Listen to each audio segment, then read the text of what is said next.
The representatives from the Community Education Commission could please make their way forward so we can begin.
Okay, ladies and gentlemen, we will begin our budget hearing for this afternoon. We are joined by the members of the Community Education Commission.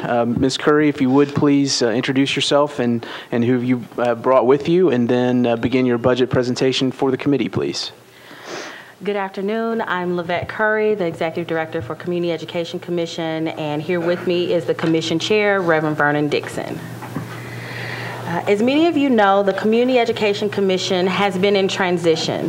However, this year we were able to begin the rewarding work of implementing our vision for success. With our completed business plan, this year we were determined to increase student enrollment through new advertising and branding strategy for the department, increase the variety and number of classes offered to the community, and increase our overall revenues for the department. We have exceeded all of our expectations and are excited about the year to come.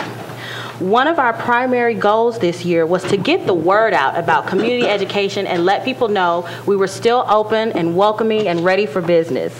We started off the year with our first ever open house, and our open house is an outdoor event in Richland Park, which is directly in front of our location, to give the community a chance to learn more about community ed, meet our staff, as well as meet instructors and learn more about our classes. Through this event, we were able to introduce ourselves to the community at large and gain new students. This event was so successful that it is now an annual event for our department. This year's event will be on August 11th from 9 a.m. to noon in Richland Park, and I hope you all will be able to stop by and join us for a few minutes and meet some more community ed. Additionally, we were focused on advertising and branding Nashville community education. We had advertisements on buses, radio stations, as well as newspapers. We increased our online presence through Facebook, and I was interviewed for a number of early morning radio shows and newspaper articles, further getting our message to the community. Through our efforts, we were able to increase student registrations by 25% with almost 1,000 registrants for the fiscal year. One way we were able to increase student registration, in addition to our advertising and branding strategy, was by offering a greater variety of classes. This year, we increased our instructor pool to give us the opportunity to offer more classes to the community. Last spring, we were only able to offer 19 classes. This spring, we offered 50, almost 3 times as many from the previous spring. This truly shows our commitment to offer more classes and become a true service to the community. Another area of focus for the department was program revenues. First, we applied for and received a grant from AmeriCorps to have a full-time volunteer in our office. This grant provided us with over $20,000 of human capital to assist us in reaching our goals. I believe that we are one of the first, if not the only metro department to receive an AmeriCorps volunteer. Additionally, to increase revenue, we needed to ensure that we were providing a quality service to the community. So we focused on conducting student surveys on quality and satisfaction. Our surveys have shown us that we are offering a service that is affordable and increases subject matter knowledge for the students, with 60% saying they would recommend their course to a friend. Word of mouth is our best advertisement, and our efforts in service and branding have been successful. During the fall of 2010, we collected $4,700 in registration. This fall of 2011, we more than doubled that number with over $10,000 collected in revenues. Last fiscal year, our overall revenue total was $12,363, and we presented a conservative estimate of $15,000 in revenue projection for this year. However, I am pleased to announce that we have almost tripled our previous year's revenue by collecting almost $35,000 for this fiscal year. We are excited about our progress, but we remain determined to continue on this trajectory and increase our overall revenues. We are energized by our success and growth this year. I am proud to have such a committed commission for support and dedicated staff of one program manager, Philip Steckline, and our full-time AmeriCorps volunteer, Lauren Zimmerman, to accomplish the vision of the department. We are tremendously proud for what we have been able to do with only one location in the city. We are focused on the future and growing our program to its full potential with the continued support of the mayor, the city council, and Metro Schools. Thank you. Thank you very much. Councilman Stein, you're recognized. Thank you, Mr. Chair. It seemed like it was root canal work for a long time, and to both the board and Livette, to you, truly it is fairly unusual, but really nice to have such a success story come before us. And clearly you all have moved this in the right direction. You've figured out better what the community wants. You figured out some ways to do it, and you're headed in the direction, I believe, of building a program that the community needs, the community deserves, and I just I don't do this very often, but you all really, really deserve kudos for the distance that you all have come, and thank you for your diligence and your hard work. I'm not sure we all quite believe we could have such an optimistic report, and it's great that it's there, and thank you for that good work. Thank you, Councilman. Councilman Tigard, you're recognized. Thank you, and thanks for being here. The one location is at Cone? Yes, sir. 13 classes to 50 classes, or is 19 where? to 50. 19 to 50, okay. Are there any plans to expand out to satellite classes like in the, quote, old days where we had partnership with Metro Schools and we had programs in the communities?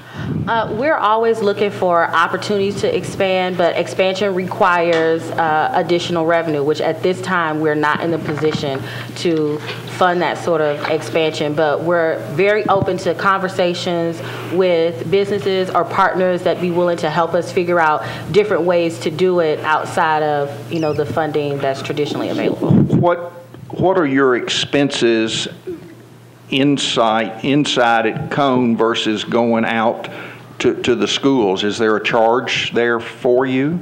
Well, the charge, so if we were to expand, the charge would be in personnel to be able to manage the classes and the students coming in and out. And if it's a space where we're being charged rent, then that would be an additional expense for rent. And if there's any building expense that would need to be required for computers or phone or something. I'll ask Metro Schools this, but would Metro Schools charge you rent if you went out into a middle or a high school in the community? They're not currently charging us rent at our Cone location. I cannot speak to what they would charge at any other location. All right. Fiscal year 2013 budget program revenue is estimated at $15,300, but if I caught you correctly, you're expecting double or triple that. We're going to do a budget adjustment once the next fiscal year starts. Found money? Increase our revenue projection. Oh, so we found some money there then. Okay. Well, that's excellent. Don't spend it all in one place. But with those revenues, if you've still got the same teacher, and the teacher is, instead of being at Cone, would be at Jolton or at Goodlettsville or at Antioch or Bellevue or wherever it is, and you're not charged rent, what am I missing there as to what the additional costs are? So for some instructors, we do pay our instructors a percentage of the fees collected. There's also marketing expense to do the catalog, so we'd have to do additional catalogs for each area or print more catalogs to serve more people in the new satellite areas, so to speak. Mr. Dixon or Reverend Dixon, would you want to add anything? It looks like you're chomping at the bit. There's a microphone in front of you there too. Right. The additional staff that would be needed is not necessarily as it relates to the teachers, of course, but we have to have a person who is in place to be able to supervise, make sure the building is secured, locked up, and that. And so currently we only have one person who's able to do that. His ability to be able to be at multiple locations. So when Mrs. Curry talks about an additional staff person, it really would be a person in the past with those programs. Each particular site had its own coordinator, a person who was responsible. So that's the additional, not necessarily the instructors who would be teaching the classes. Would it be possible, for instance, to hold a class in a community meeting room at the new Goodlettsville Library, for instance, where the building is already open and you've got personnel there? I'm just looking at ways to spread your program and get it out in the community at a lower cost. And we have been in conversation, particularly around with members of the school system as it relates to the innovation zone. There's some possibilities of doing all of the places that we have currently talked to have required that there be an on-site person who is being held accountable. So if for some reason at the library system, if they were willing to provide that supervision, then of course it would be able to expand. But most of the places we've talked about have said we need to have a person who's accountable, in particular as it deals with having access to the building. And I'm a huge supporter, because I've said many times two of the best values in Nashville were the community sheriff's crews, where we had inmates out there cutting grass, picking up trash and whatnot. It was a great value for taxpayer dollar, and community education. The classes were affordable, and going back to what I would call the glory years, where you had the satellite sites. And I just remember Bellevue, because I took some classes out there, was, you did have a coordinator in the building and had a great partnership with Metro Schools. And we had, tons of classes, and then for some reason someone made the decision to move it to Hillwood, and that wasn't where their market was. That wasn't where the seniors were that wanted to take quilting or computer classes or line dancing or whatever was hot at the time. And when it moved to Hillwood, it killed the program at that location. And Councilman, I just have to defend us in one regards. We had such a struggle trying to get the confidence, and I give thanks for Councilman Stein's comments. I think that is something that we can do in the future. I think we just had to, first of all, baby steps, and then take the baby steps and ensure this body that we were being good stewards of the funds that you were giving. I think you'll find, at least with Councilman Stein and I, huge allies, and I'm sure with many of our colleagues. Thank you, Councilman. Councilman Holloman, you're recognized.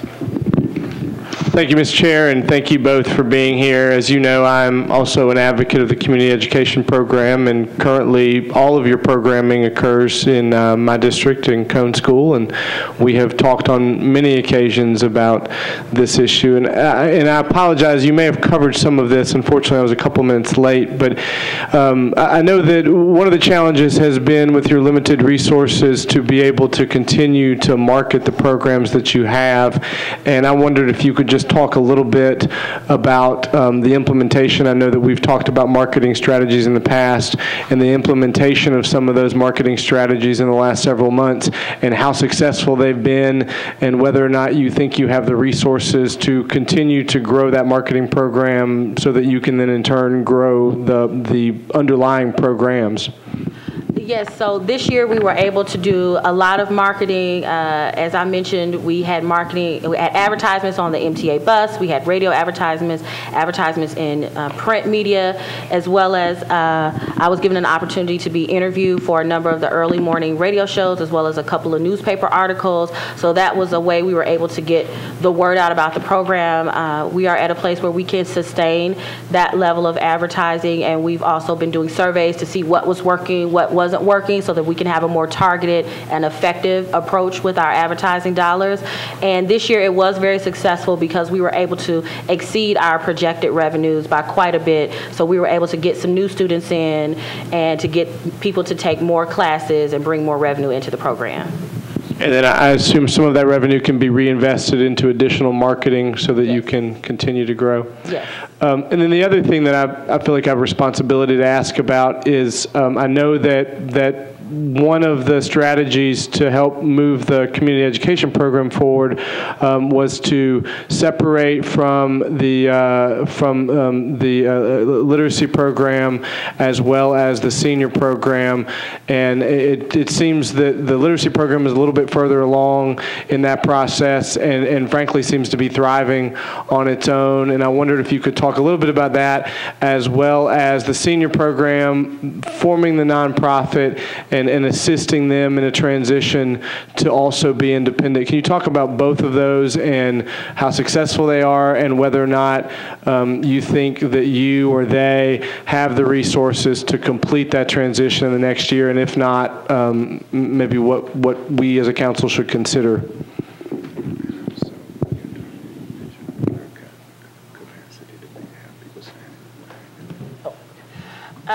To your previous question, I neglected to mention that this year we were able to get softwares who allow online registration. Great. So moving forward, we will be able for students to register online, to view the catalog online in an interactive format. So that'll help us with a lot of students and payment and that sort of thing. And is that if you were to search the Metro website, would you be able to locate that online catalog? Yes, so they'll be able to get to that from our current website on nashville.gov. Great. And it'll be a direct link to be able to register online and do all of that.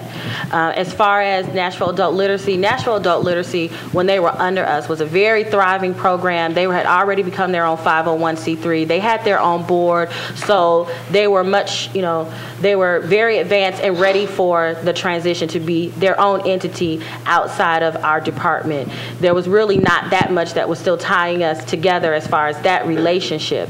And the Senior Renaissance Center, we have spent this year working very hard with them to get them prepared to move forward. They're very excited about it. They have gotten their incorporation. They have gotten their federal employee identification number. They've also gotten a lot of the things that they need in place, built a board of directors.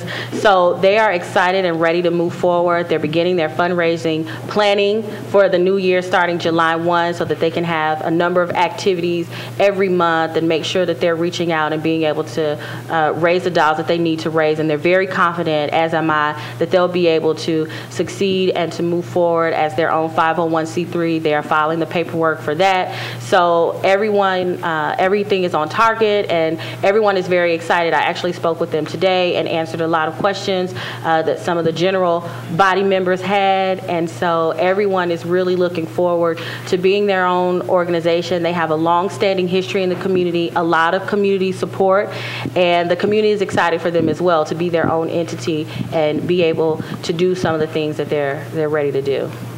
What about long-term facility use? Has that been arranged in a way that you think that they have stability and that the literacy program has stability? In terms of being able to utilize the facility that they currently utilize? As far as Nashville Adult Literacy, our relationship ended with them July 1 of last year, so I'm not aware of their current arrangements as far as facilities is concerned. For the Senior Renaissance Center, we are currently working on getting a firm written agreement about their facilities, but those conversations are very positive and moving in the right direction, so we think everything is going to be, to work out. Good. Okay. Thank you both. Thank you both again for being here and for all that you do and that these programs do. And since the Board of Education is here, I would have to say that they have been very cooperative in working with us in both assuring a place for the Senior Renaissance Center and for providing the necessary space for us. And even in their midst of their transition, those conversations have been very positive. Councilman Claiborne, you're recognized. Thank you. I was in the council last session when we had the debacle that pulled the plug on the program, and so I'm too want to congratulate you on the very positive report that you're bringing and the progress that you've made in trying to rebuild a crumbled house. In regard to what Councilman Tigert said about possibility thinking, I just have a question. And based on your comments, sir, about the cooperation that you're having from the school system, I noticed in the school system's budget that there is $2.2 million that comes from the state for career ladder teachers. That's a program that still, there are remnants of folks that qualified for that years ago, but they have to do extra things beyond the normal teaching day in order to get that additional state money. And many of those folks teach extra classes or take on extra responsibilities.